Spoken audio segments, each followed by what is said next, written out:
beautiful afternoon to everyone. My name is Mr. Ibrahim Omotosho Uyevanje, an educator by excellence and a teacher with outstanding years of helping students solve the academic challenge, especially in the area of biology as well as chemistry. So for today, I'm going to be making this video to teach us this wonderful topic in biology. The topic is termed carbohydrates. So how many of us have wondered the word carbohydrate? Can I hear us say that word again? Carbohydrates. Carbohydrates is biomolecules. What do I mean by biomolecules? We are talking about molecules of life, molecules that make up living system.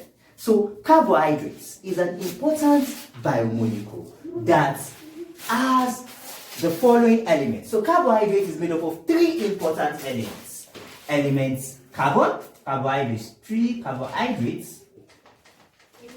Carbohydrates are made up of three elements. Carbon, hydrogen,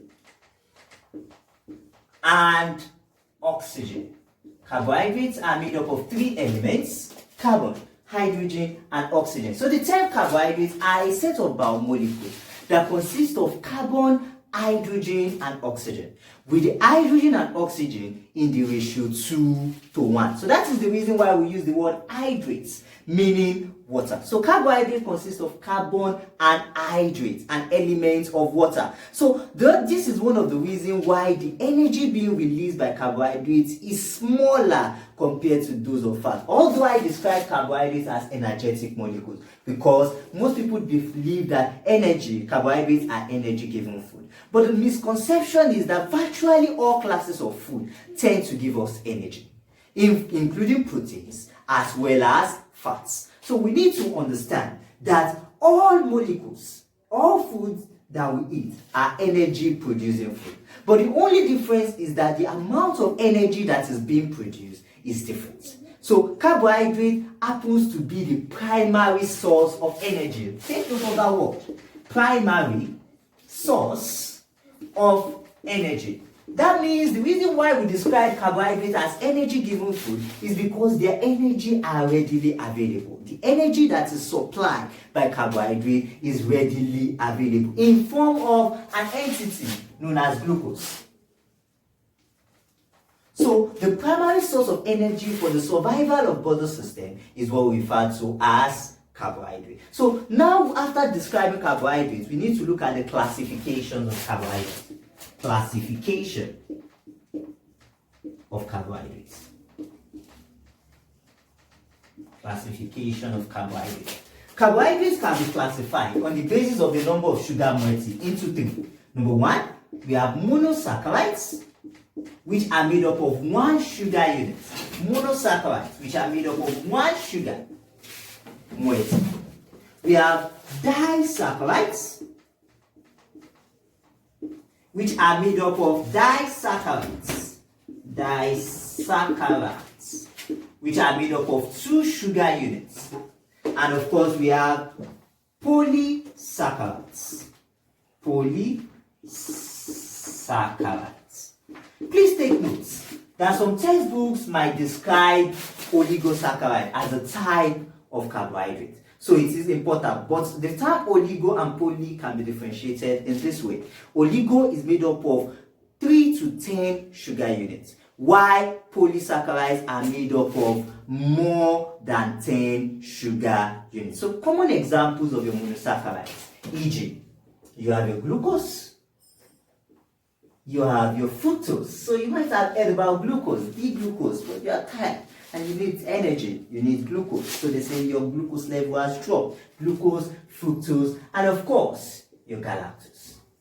Now, how are disaccharides formed? Disaccharides are formed from the combination of two or more monosaccharides. So when glucose and fructose combine, they give us sucrose. When glucose and glucose combine, they give us maltose. When glucose and galactose, when they combine together, they give us what we refer to as lactose. So these three types of molecules are made up of a combination of two or more glucose And two or more monosaccharides are what we describe as disaccharide. Then polysaccharide, they are made up of the combination of monomeric unit of polysaccharide. Let me recap. I said carbohydrates are molecules that consist of carbon, hydrogen, and oxygen, made up of hydrogen and oxygen ratio 2:1. Carbohydrates are energy producing food. They can be classified into three: monosaccharides, disaccharides, and polysaccharides. Monosaccharides are made up of single sugar units.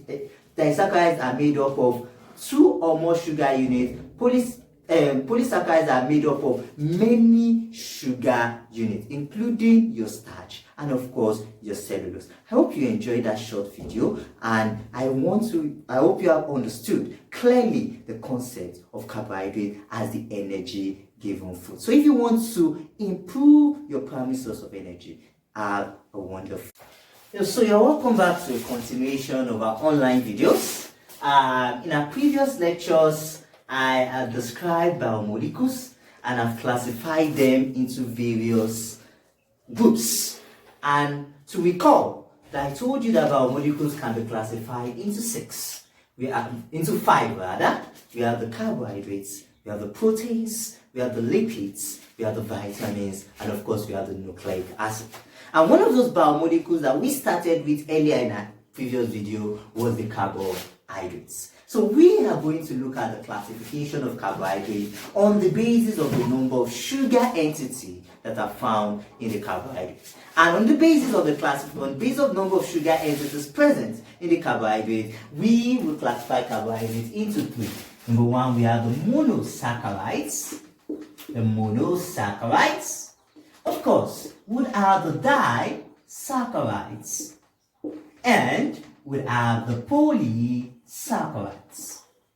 So we say that carbohydrates can be classified into three groups. We have the monosaccharides, the disaccharides, and the polysaccharides. So what are monosaccharides?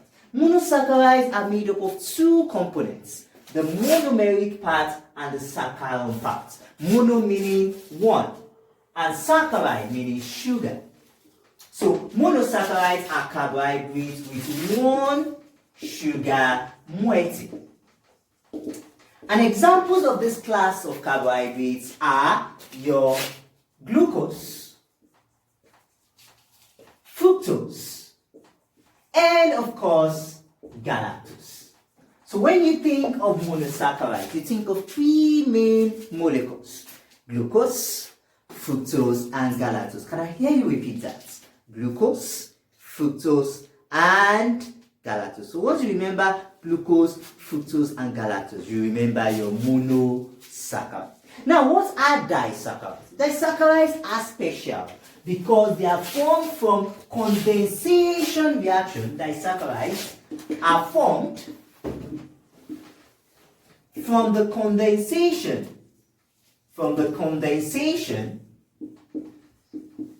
of two monosaccharides.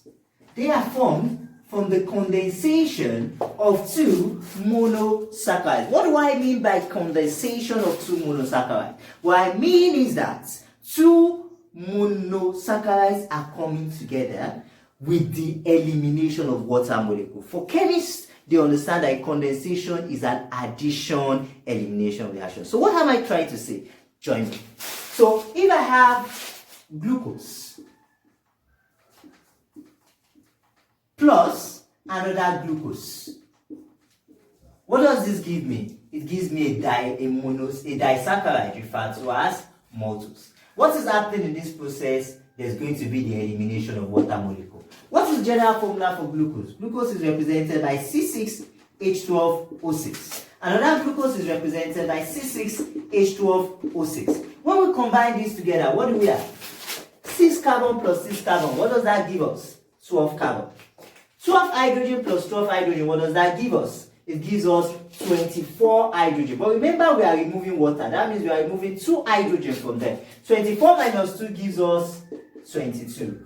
O6 and O6. 6 plus 6 gives us 12. 12 minus that is O11. So we have glucose plus glucose to give us maltose. So can you guess the general formula for maltose? General formula for maltose is C12H22O11. I hope you got that. So monosaccharide, carbohydrates are classified into three: monosaccharide, disaccharide, as well as polysaccharides. I hope you enjoyed the video. For more videos, please ensure to share, like, and comment. Cheers.